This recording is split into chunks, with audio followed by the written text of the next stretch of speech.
Good morning students. ठीक है, previous classes में हमने प्रोटिस्टा का क्लासिफिकेशन पढ़ लिया था, डायनोफ्लैजेलेट, यूग्लिनॉइड, स्लाइम मोल्ड्स, ठीक है, एंड और एक था क्राइसोफाइटा। ठीक है, ये सारे प्रोटिस्टा के क्लासिफिकेशन थे, तो हमने क्लासिफिकेशन लिख के वहीं पे छोड़ दिया था। ठीक है, आज हम ब्रीफ में डायनोफ्लैजेलेट्स, यूग्लिनॉइड्स सबके बारे में पढ़ेंगे। आइए सबसे पहले स्टार्ट करते हैं डायनोफ्लैजेलेट से। ठीक है, यहाँ पे लोग नोट करेंगे डायनोफ्लैजेलेट्स।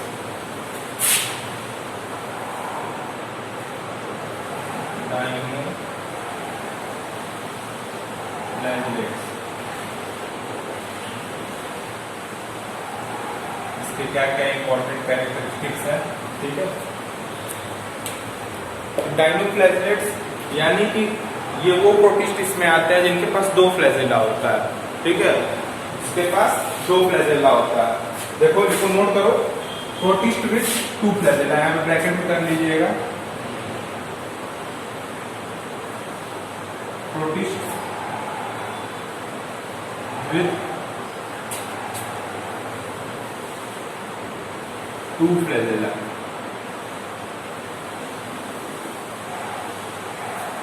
ठीक है, इसकी कैरेक्टरिस्टिक लिखिए। ये क्या होते हैं? मैराइन होते हैं मेनली। डायनोफ्लैजेलेट्स आर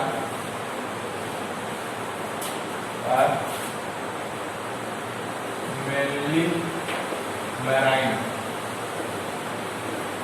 ठीक है, दूसरा पॉइंट लिखिएगा, they are found on surface of water. ये कहाँ पाए जाते हैं? वाटर के सरफेस पे, यानी कि गहराई में नहीं पाए जाते हैं, सरफेस पे ही पाए जाते हैं। जो तीसरा पॉइंट लिखिएगा, दे अपीयर। ये देखने में कैसे होते हैं? आपको ब्लू दिखेंगे, ग्रीन दिखेंगे, रेड दिखेंगे, ठीक है, कलरफुल दिखेंगे। वो कलर किस पे डिपेंड करता है? उनमें किस तरह का पिगमेंट प्रेजेंट है। अगर उनमें ज़ैंथोफिल प्रेजेंट होगा तो रेड कलर दिखेंगे, क्लोरोफिल प्रेजेंट होगा तो क्या दिखेंगे? Green colour. अगर फाइकोएरिथ्रिल प्रेजेंट होता है पिगमेंट तो वो रेड कलर तब भी दिखेंगे। ठीक है, तो उनका जो कलर है वो कौन डिसाइड करता है? उनके अंदर प्रेजेंट पिगमेंट डिसाइड करते हैं उनका कलर। ठीक है, तो they appear yellow, they appear yellow, green, yellow, green, brown, blue और red. Yellow, green, brown, blue या फिर red. Red depending on the main pigment present in this cell. किस पे डिपेंड करता है? Pigment. Depending on the main pigment present in their cells. ठीक है, ये कैरेक्टरिस्टिक्स है।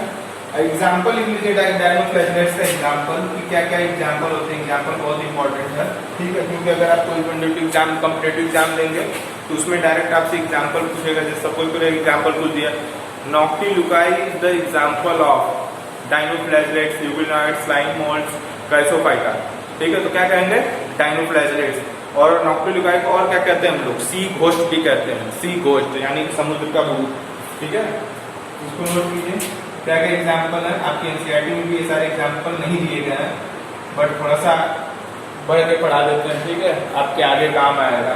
कोई भी आप कॉम्पिटिटिव एग्जाम देंगे तो उसमें इसकी जरूरत पड़ेगी। नॉक्टिल का, ओके, एंड सेरेशियम,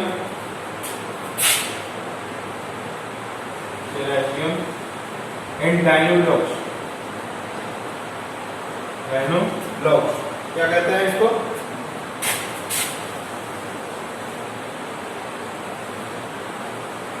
डायनोलॉग्स। इसको हम लोग क्या बोलते हैं? डायनोलॉग्स को बताइए, बताते हैं। डायनोलॉग्स एंड जिम्नोडेनियम। ये आपके एनसीईआरटी में है, ये आपके एनसीईआरटी में है। ठीक है, और बाकी कोई नहीं है।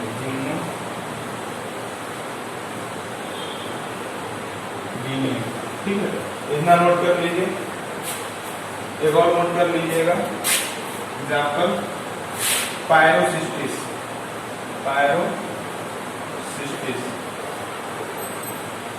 पायरोसिस्टिस, ठीक है। और जिसमें से कि इन पांचों में से सिर्फ एक ही आपके एनसीईआरटी में लिखा गया है, डायमोलॉजी which form red tide in the sea. ठीक है, आप देखे होंगे, कोई ऐसा इमेज देखे हैं जिसमें समुद्र का पानी बिल्कुल लाल दिखता है। ठीक है, समुद्र का पानी बिल्कुल लाल दिखता है, तो वो किस लिए दिखता है? Due to the presence of the gonyaulax. ठीक है, और आप लोग जानते हैं कि ये प्रोटिस्टा, डायनोफ्लैजेलेट्स एंड डायनोफ्लैजेल्स ये कहाँ प्रेजेंट होते हैं? सरफेस ऑफ वाटर पे। तो ये सरफेस ऑफ वाटर पे ही रहता है, इसलिए पूरा समुद्र क्या दिखता है? लाल दिखता है, खून की तरह। ठीक है,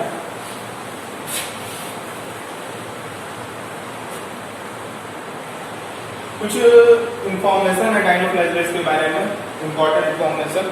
ठीक है, उसको भी नोट कराते हैं। आइए नोट कीजिए।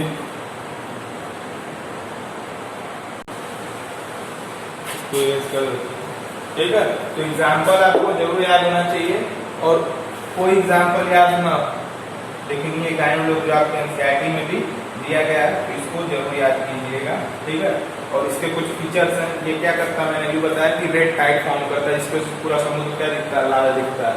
ठीक है, तो actually dinoflagellates have a bioluminescence property. ठीक है, आप अगर समुद्र को, फॉरेन समुद्र होते हैं, यहाँ पे तो नहीं पाए जाते शायद डायनोफ्लैजेलेट्स, लेकिन आप अगर बाहर विदेशों में अगर समुद्र को देखेंगे तो उसमें रात में आपको जैसे लगेगा कि लाइट जल रही है। ठीक है, तो वो लाइट किस लिए जलती है? इन्हीं के प्रेजेंस। ये डायनोफ्लैजेलेट्स होते हैं जो सरफेस पे प्रेजेंट होते हैं, वो रात में क्या होते हैं? सरफेस पे आ जाते हैं, और पूरा लगेगा कि लाइट आपको जगह जगह जल रही है। ठीक है, तो नोट कीजिए इसके कुछ इंफॉर्मेशन।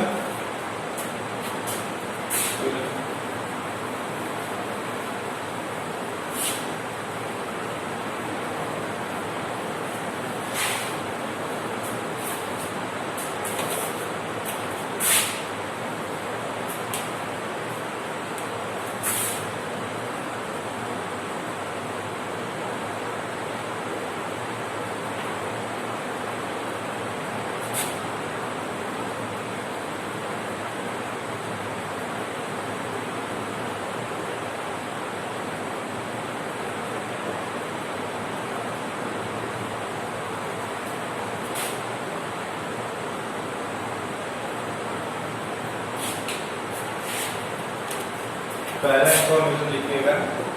इंफॉर्मेशन मतलब देखते कैसे हैं, कहाँ रहते हैं, क्यों, से क्या होता है। ठीक है, तो डायनोफ्लैजेलेट्स, और मैंने बताया आपको एग्जाम्पल में कि डायनोफ्लैजेलेट्स क्या क्या होते हैं। एग्जाम्पल में डायनोफ्लैजेलेट्स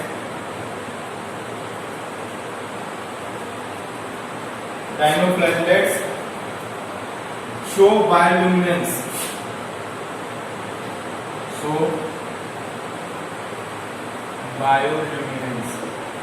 luminescence।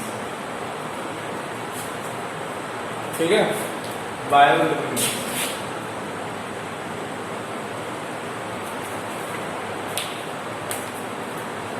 ड्यू टू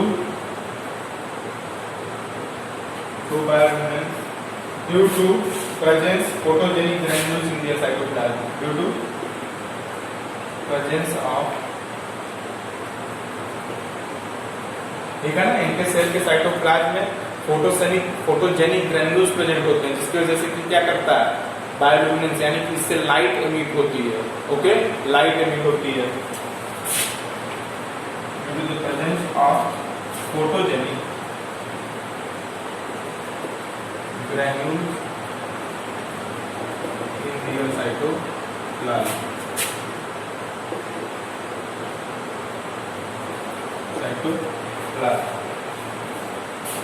ओके, तो मोस्ट इंपॉर्टेंट है दिखाने जा रहा है दूसरा इंफॉर्मेशन, वो आपके एनसीईआरटी में भी है। ठीक है, लिख लीजिए गायनोलोग्स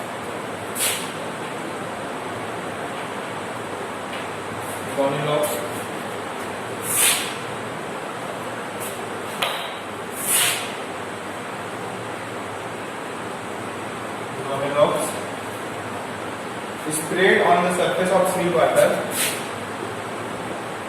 sprayed on the surface of, कहाँ स्प्रेड होता है?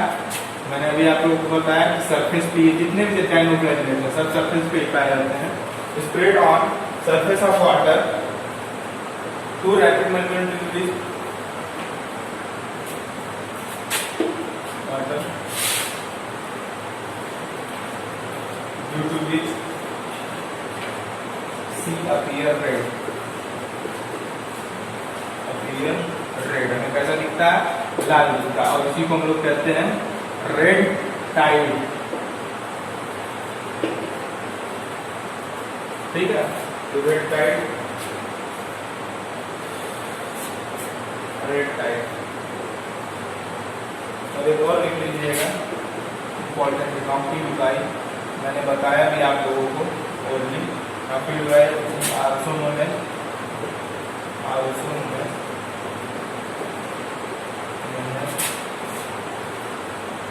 सी घोस्ट। ठीक है, ये आपका डायनोफ्लैगेलेट्स हो गया। अब नेक्स्ट हम आपके प्रोटिस्टा में बढ़ते हैं। कौन सा प्रोटिस्टा? क्राइसोफाइटा। ठीक है, कौन कौन से प्रोटिस्टा होते हैं? क्राइसोफाइटा, डायनोफ्लैगेलेट्स, यूग्नाइड्स, स्लाइमोइड्स। हमें इन्हीं के बारे में पढ़ना है। ठीक है, तो ये डायनोफ्लैगेलेट्स हो गया। अब हम क्राइसोफाइटा के बारे में पढ़ लेते हैं। तो आइए देखते हैं।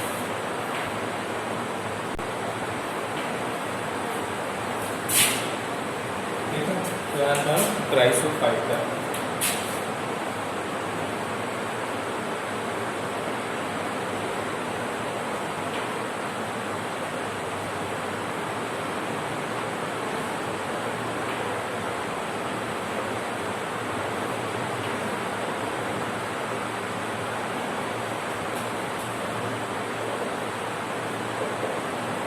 क्राइसोफाइटा। तो इसमें क्या कहते हैं? यह ऐसा ग्रुप है, the group include diatoms and golden algae।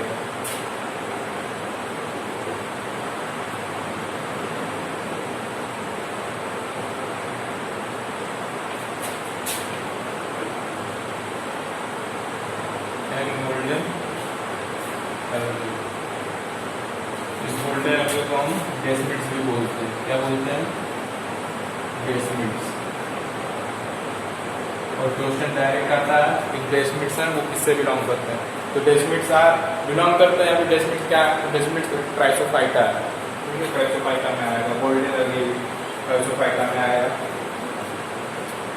ठीक है, ये देखो कहाँ पाए जाते हैं? ये दोनों जगह बहुत फ्रेश एंड मैराइन वाटर में पाए जाते हैं। They are found in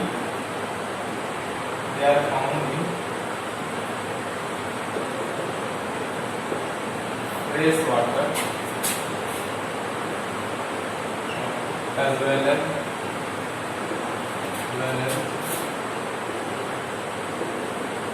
marine water.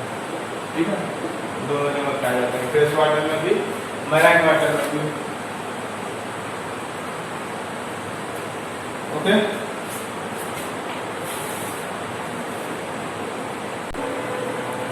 और ध्यान दीजिएगा उनके जो सेल वॉल होते हैं ना क्राइसोफाइट के, वो किससे बने होते हैं? सेल वॉल सेल्यूलोज से बने होते हैं। उस सेल्यूलोज में सिलिका एम्बेडेड होते हैं जगह जगह पे।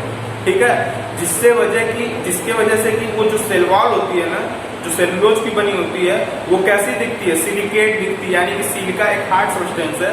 ठीक है, तो हार्डशिप आपने देखा है ना, जिसमें मोतियां होती है भाई समुद्र में। ठीक है, तो वही एक तरह का वो क्या है? क्राइसोफाइट ही है।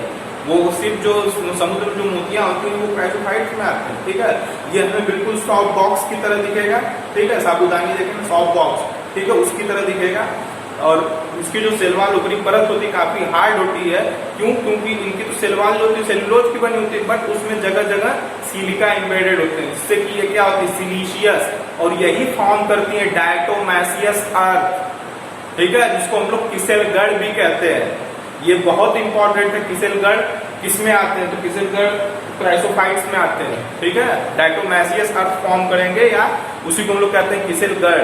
ठीक है, सिलिका उसमें उसके सेलुलोज वाले सेलवाल जो सेलुलोज से बनी होती है, उसमें सिलिका एम्बेडेड होने को काफी हार्ड हो जाता है उसका सेलवाल। ठीक है, तो वो एक पथरीली जमीन फॉर्म करते हैं समुद्र में ही। ठीक है, उसको कहते हैं हम लोग डायटोमैसियस अर्थ। समझ में आया?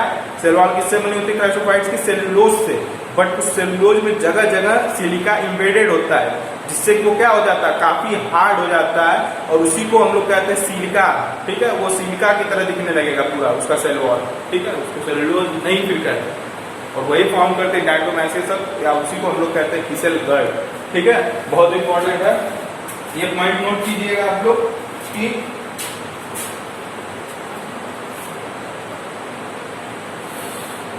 dear cell wall that cell wall of diatoms is made up of cellulose in which silica are embedded in many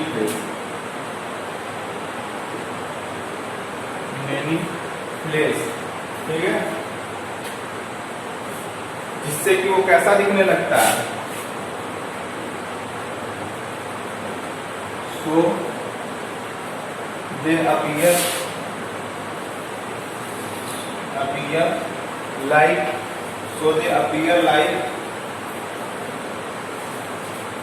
like silicated cell wall.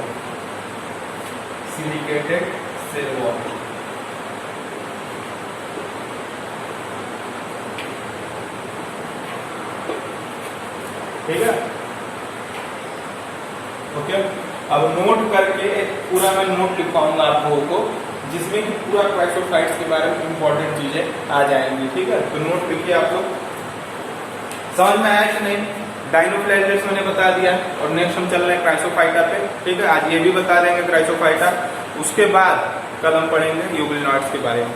ठीक है, तो वो लिख लो सभी लोग इसके note Chrysophyta.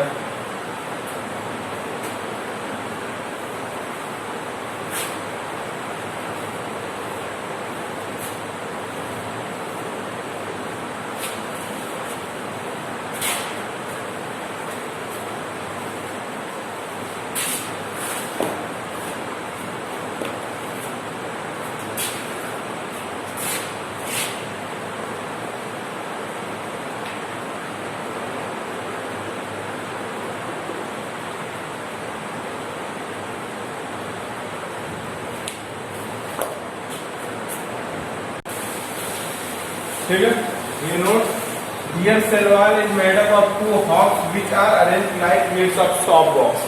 Okay, here cell wall have silica in very large quantity. Due to this reason cell wall is hard. ठीक, very huge rocks of dead diatoms, जब diatoms मर जाते हैं, dead हो जाते हैं, तो उनके जो are formed which are known as diatoms.